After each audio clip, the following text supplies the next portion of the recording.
Hello.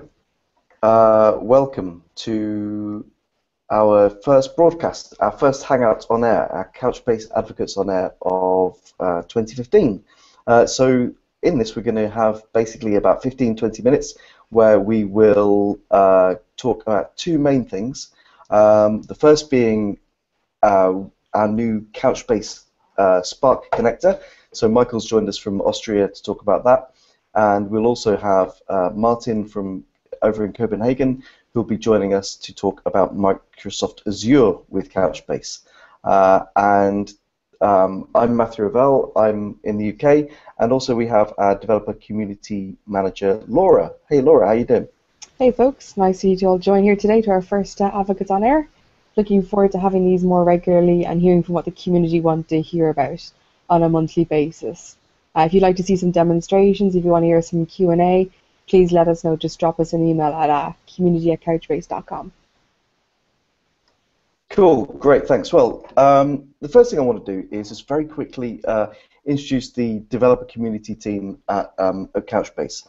So there's a number of people in Couchbase who have the role of developer advocate, and our job is basically to bring Couchbase to developers, make it interesting to developers, make it easy to work with, and also to report back to the Couchbase organization what it is that developers are looking for. So today you've got, there's two of us actually on air right now, and then there's, like I said, Laura. So Martin and I are developer advocates, but we also have Laurent in Paris. We have James, who's our mobile developer advocate in the UK and covers Europe. And then over in the States, we've got Matt Ingenthron in Orange County, and we have William Hong in New York. So we're a growing team. Have a look on the Couchbase career site if this sounds like a good job to you, and you want to join us in the States, particularly in the Bay Area. If not, you can find us on IRC and #Couchbase on Freenode, and we're all over the place in other places as well, forums.couchbase.com in particular.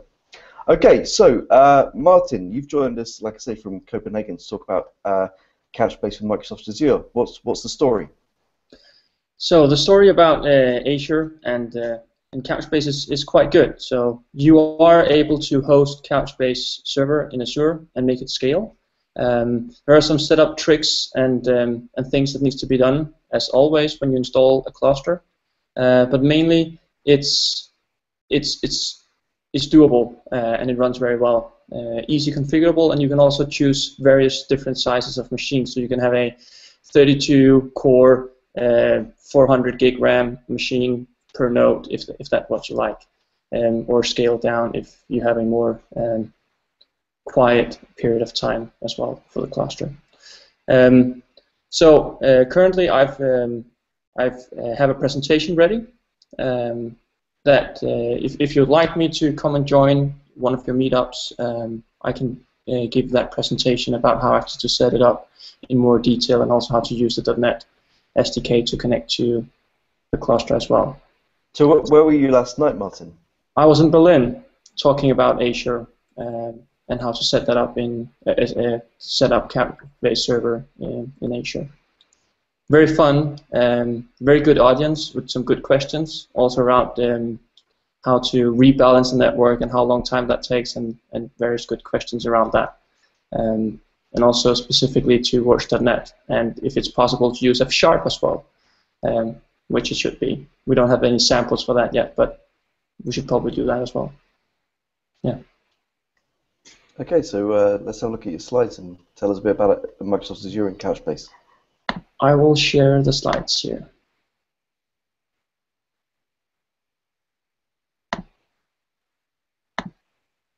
Can you see them?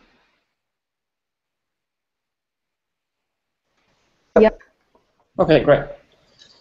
So this is just a short introduction to Windows Azure and Couchbase Server.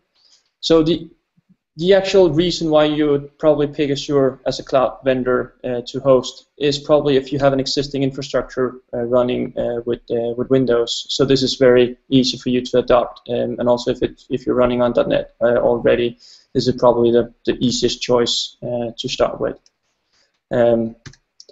So Azure, as everything else, is. So Martin, just to let you know, we can actually see we can't see your slides. We can see PowerPoint. Oh, not the slide. Yeah. Sorry. Too much. Yeah. Thanks. I'm trying to share that. So can we do it like this instead? Yeah, that'll work. Okay. Sorry for that. So this was the slide I was talking about before, just why you would choose Azure as a cloud vendor. And again, from the infrastructure perspective, if you're already using Windows, this could be a good choice. Azure, as everything else, is just a normal cloud service where you can put in different various kinds of services and also virtual machines. And when you set up something like Couchbase, you need to create your own virtual machines, install Couchbase Server on each node, and then make the network able to talk and share documents. So what we have here is actually the virtual network that needs to be set up, and the Couchbase server nodes in here, which are able to communicate internally, and then you have external connections like an application server outside the cloud, or you could have mobile devices directly connect into the Couchbase network.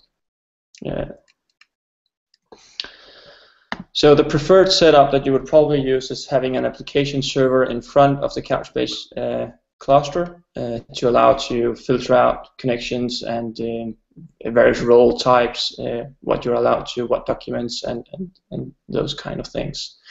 So everything needs to be put into this virtual network, and the presentation I have talks in more detail about how you can actually do this setup and how to connect to it afterwards.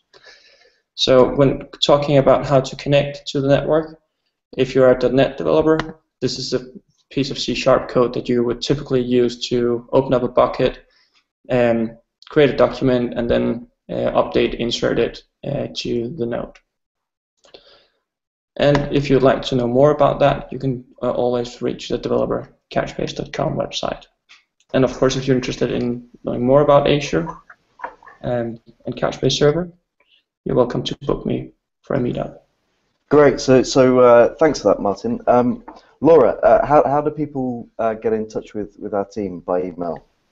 So you can always drop us an email, community@couchbase.com. Always sign up for the newsletter. I'll post a link in the channel after this as well. There's a monthly newsletter, folks. It's really worth signing up for.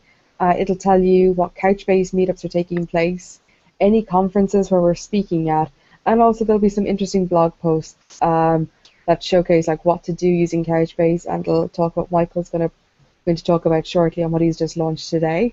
We're on forums.couchbase.com. If you have any questions, feel free just to drop us a question on there. And if you want to contact me directly, if you've got a way that you want us to speak at events for you or meetups, just drop me a line, laura@couchbase.com.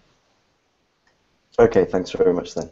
Okay, great. So yeah, Martin's got a much fuller presentation if you want to learn about Couchbase Server running on Azure. And if you're in London, then Martin's going to be giving that talk at our Couchbase London meetup on the 10th of March, so next Tuesday, and we're doing that at Idea London in Shoreditch. Probably the easiest thing to do is go to the Couchbase London meetup group on meetup.com, and you'll see all the details there. And we're hosting that in association with the Open Source on Azure user group, a new group created in London. So that should be good, get some new people in. And if you're particularly interested in Azure and Couchbase, then you'll get a good practical demonstration of how to get it running. There'll also be a few lightning talks from some members of the Couchbase team focusing on one particular aspect of Couchbase each. So even if that doesn't tempt you, there'll be food and drink courtesy of the people from the Azure group. So that should be good as well. Okay, so moving on then. Today, I was very excited to see that Michael Nitschinger had posted to the Couchbase blog at blog.couchbase.com all about the new Spark connector for Couchbase. So Michael, tell us how that came about. Of course, Matthew. So a few weeks ago, or let's say a few months ago even, we noticed a trend out there that actually, I mean, Hadoop has been big on the market for the last few years, but what we've seen in the last few months is that Spark actually was picking up lots of traffic and interest from people out there, especially because it actually allows you to do your both your traditional map-reduce jobs, so your batch-oriented processing, and also stream-oriented processing of basically inserting fast, lots amounts of data at a fast pace and analyzing them in a much better way. You actually need to write less code. It does all cluster management for you. So what it all has is, and this is why I think it got so much traction very quickly, is that it has lots of machine learning capabilities out of the box. So data scientists love to play with this as well. And since the properties like scalability, ease of use, performance, all that stuff actually fits very nicely with Couchbase, we figured, hey, let's write an integration. And this is how the connector came along. So we started developing it, and I felt that today it's mature enough for a first developer preview, because what we want right now is actually very quick and feedback from people out there so that they can start to use it. So that's why we put it out there. Now, if you are already using Spark, it's probably very easy for you to get started. If not, you might want to first check out a little general introduction to Spark and then start using the connector. Now, what you can do with it in this first developer preview is basically two things, right? The first thing is you can read data out of Couchbase and create those what RDDs. And an RDD in Spark, if you're not familiar with it, is a resilient distributed data type. So it's like a collection of data, but it's resilient. So if a node fails during the computation, Spark is able to recompute the parts, which makes it so efficient even under failure. So what you can do with it is you can take data out of Couchbase either by grabbing the documents by ID, querying a view, or even doing a nickel query. And the results will be captured in an RDD. And then you can do all of those transformations, what is available in Spark.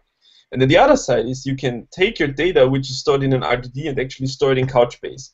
So you can make all your fancy computations, and then finally, at the end, you just say save to Couchbase, and it will create documents for you and store them in your Couchbase cluster. So it's very easy to get started. Now, you should check that out, and let me give you a final word on what we have planned for DB2. For the next developer preview, I mean, there is lots of stuff we want to work out, especially what we want to do is even tighter integration with Nickel. So Spark has a component called Spark SQL, and what we've planned is basically take Spark. So currently you can use Spark SQL based on our JSON, raw JSON data, which is very nice, but where we can improve is we can actually take the semantics from Spark SQL and make Nickel a first-class citizen of it. So you can write your Spark SQL queries, and we'll take, let's say, where arguments directly down to the cluster level, so you are only loading a subset of the data, even if you are querying multiple data sources like Hive or Cassandra or MySQL and Couchbase together. So there is lots of stuff we can improve there. And last but not least, what we're looking for, still experimental, but what we want to do is we want to create these streams, which is this streaming form of RDDs, and use our internal replication protocol called DCP. So what you in the end will be able to do is as you put data in your Couchbase cluster, you actually get notified in near real time when changes happen, and then you can react to them. So let's say your OTP application is putting data into Couchbase, and then on the other side you want to have an analytics component, and you probably don't want to go through Hadoop or HDFS because it's too slow. So you can actually get notified immediately when data comes in, and then you can do something with it, like putting into a machine learning algorithm in Spark and so forth. So there are exciting times ahead, and I think this is just the start. What we're looking for is feedback. Please kick the tires on it, open bugs, open enhancement requests and feature requests. At this point, it's the best idea to give us feedback so we can steer it in the right direction, so it also fits your use case, right? So that's the 5-minute quick introduction into Spark and our Couchbase connector. Well, where can people find it, Michael? Yeah, so I would say that the quickest way currently is you go to blog.couchbase.com. Right at the top there is a blog post called Introducing the Couchbase Spark Connector. And then you'll find all the links in there. The project lives on GitHub. We have a temporary documentation in the wiki over there. We've published the artifacts on our Couchbase repository. But if you check out the blog post, you have all the information there in one place, and then you can start looking from there. Michael, what's the best way for people to get in contact with you? So I would say the easiest way is probably, it depends on how long the question is, right? So the easiest one to ping me is probably over Twitter.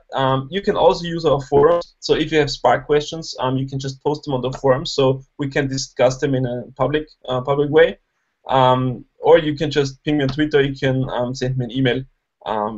But I think probably the easiest one is just ping me on Twitter, and then we'll figure out the best way of interaction depending on your question and needs.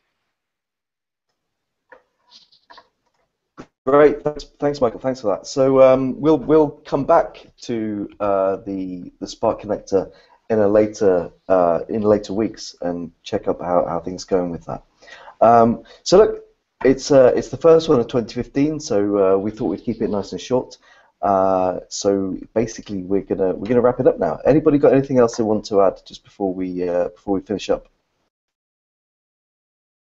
No, we'd just like to hear from folks what they'd like to hear, and if you have any questions, please feel free to do reach out to us. Okay, thank you. Okay, great. So, yep, community@couchbase.com or forums.couchbase.com are great places to find us. And if you want to interact with us on the community team or people like Michael on the SDK team or any part of Couchbase, then we can help you find the people that you need. So we'll probably be back. Our aim is to be back every 2 weeks with this. We'll change the times that we do them so that sometimes it's better for different people in different time zones. So next fortnight, I guess we'll probably be doing it in a more of a North America friendly time zone.